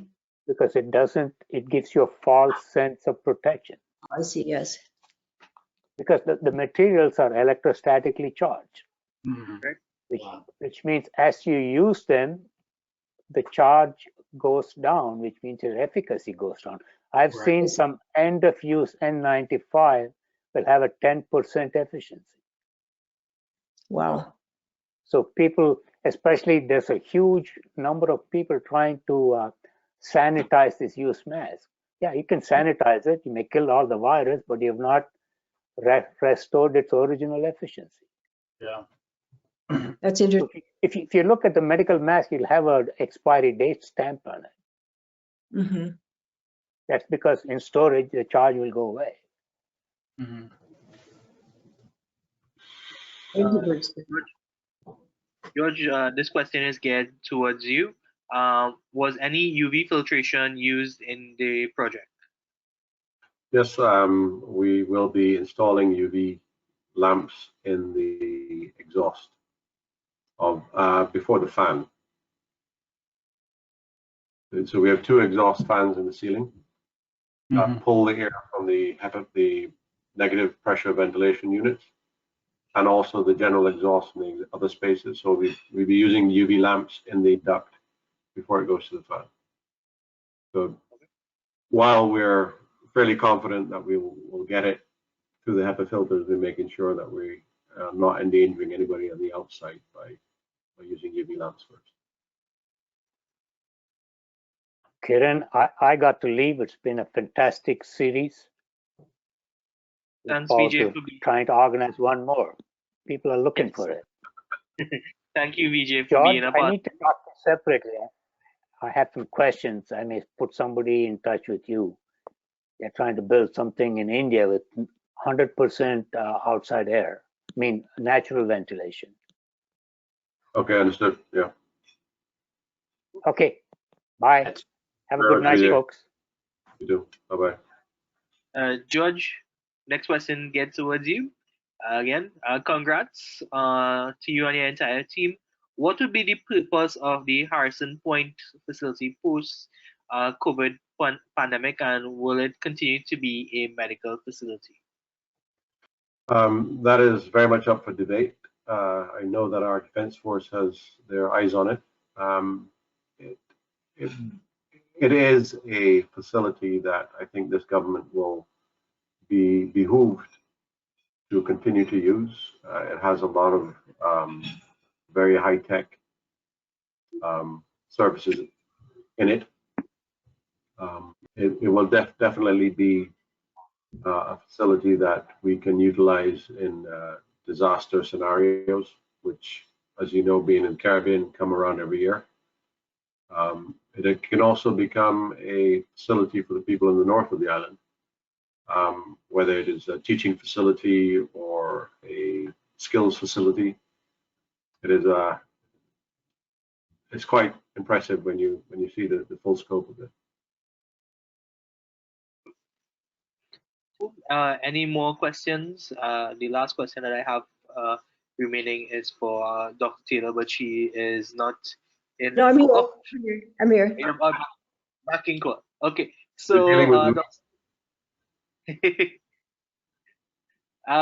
the question that I have for you, and recently in the news, we heard that New Zealand has 1,200 persons tested positive and 1 death.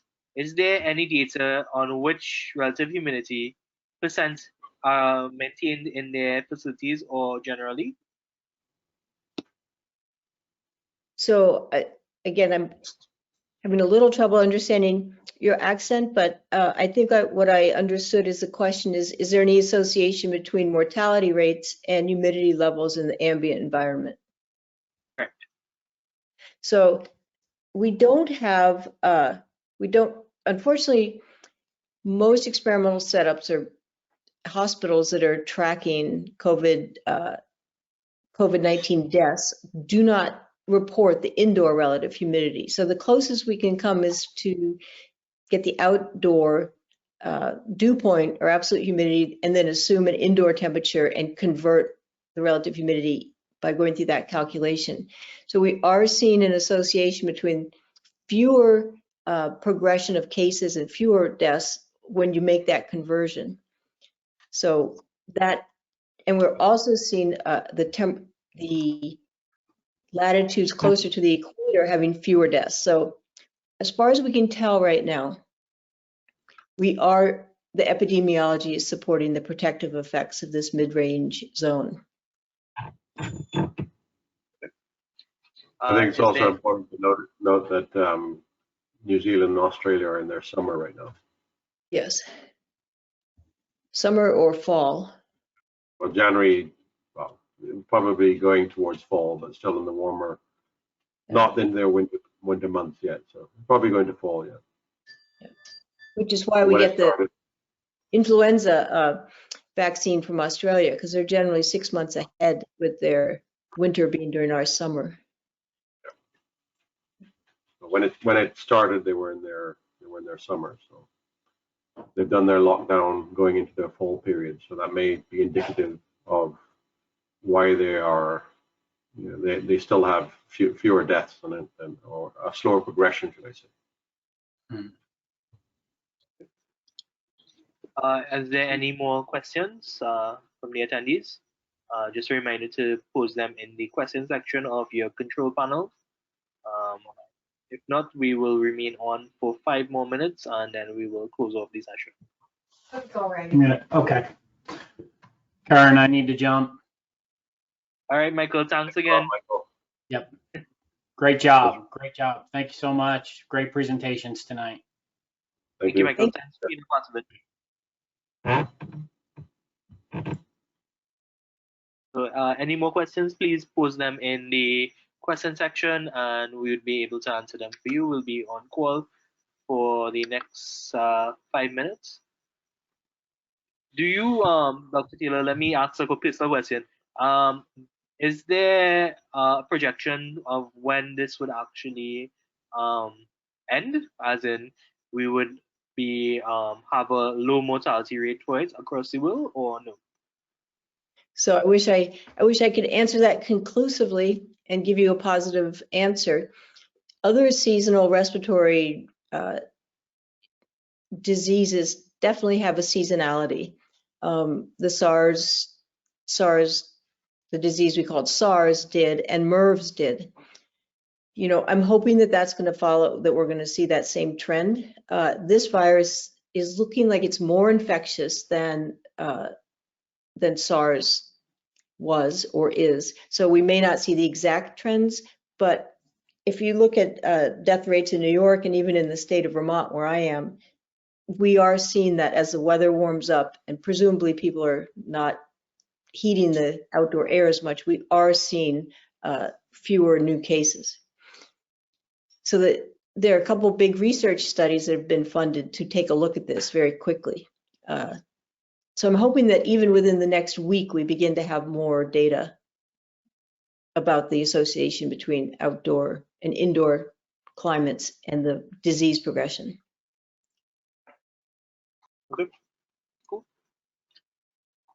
So yes, 2 more minutes. George, I'm seeing your puppy at the back of you, wagging his or her tail. He's very impatient. He wants to go outside. You'll have Who to wait does? 2 minutes. My dog behind me, Odin. Oh, Mine's asleep. He's just being lazy. And he's in his couch. Okay, so we have one question for you. There's much debate on hydrochloroquine. What's your opinion?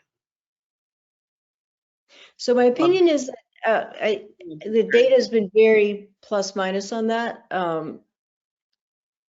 So to tell you the truth, I haven't followed those studies carefully because I've been so busy responding to ASHRAE about this, but what I've seen does not convince me. I would not go out and buy hydrochloroquine and if I were ill. I think there's more promising data about these ACE inhibitors, so people who have hypertension and are on certain kinds of medication to decrease their blood pressure. There seems like there is some potential benefit from blocking the same receptors that are activated in hypertension. So there might be, I think the data that I've seen is more promising about using ACE inhibitors to slow down the disease process once somebody's been infected. Next question for you, Dr. Taylor. Do you think we will have to get a vaccine for the fight of COVID, or will our immune systems evolve to fight it eventually? I think both.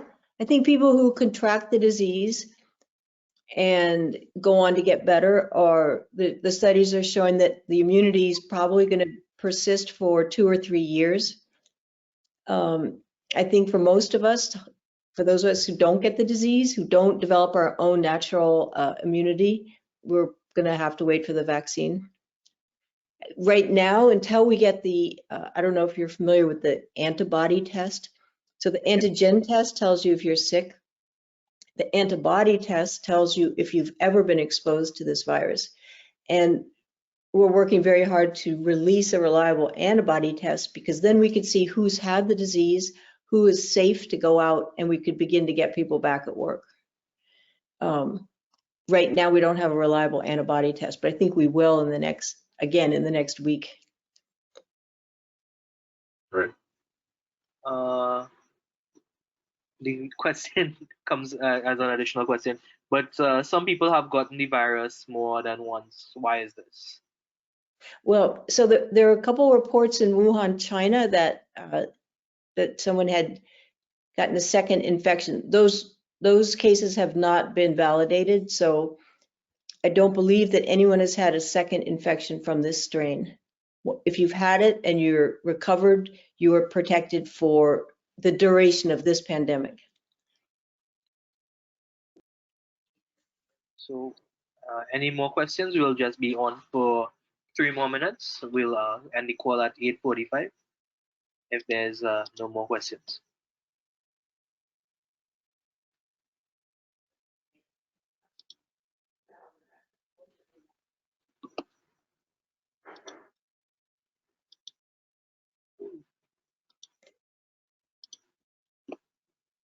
Check that. Okay. Cool. Well, if there are no more questions, Dr. Taylor, I'd like to thank you very much for taking your time to present here tonight, and to you, Karen, for organizing this. I know you asked for my help, but there's only so much I could do while working on the center at the same time. You took it on. You've done a fantastic job, and very proud to be a part of this. Your communication was fantastic leading up to this, and thank you. Thank you. I've been honored to be a part of this, so thank you very much. Thanks, Dr. Taylor, for being a part of our webinar series, and thanks to you, the attendees. Just a quick note, the link for this webinar will be shared with you via email by tomorrow evening. You should have gotten an email with a Google Drive with all of the PowerPoint presentations. If you haven't received it, please check your junk mail. If not, you can expect an email from ashraecaricom@gmail.com. After the webinar is completed and you sign off, you would also get a survey. Please complete the survey so that we at ASHRAE Caricom can do a proper review of how you enjoyed our webinar series. If you did not complete the survey, you will get it a couple times, because you guys know I like sending emails a couple times to make sure that it's out there. So you should see the survey until you complete it. So once again, if there are no more questions, we'd like to also, you can look for our YouTube channel, which is ASHRAE Caricom Chapter, which if you haven't gotten access to the first 2 parts, they are up on our ASHRAE Caricom Chapter channel on YouTube. You can view our first and second presentation. We would also be uploading this presentation by the end of this weekend. It will be up on our chapter YouTube channel, as well as all of the remaining webinar and seminars that we have done so far from the ASHRAE Caricom end that we have access to on our computers. So if that's it, everyone have a good night. Stay safe. It's 8:45, and please once again complete the survey so we would know how to serve you better. Thanks again, Dr. Taylor. Good night, George. And have a good night. Just remember to continue washing your hands and stay indoors and stay safe. And we hope that we gave you enough information to go forward on dealing with this novel COVID-19 global pandemic. So thanks again, everyone. Thank you Thanks, very Karen. much. Okay, good night. Good night, Doctor. Good night, everyone. Goodbye. Good night.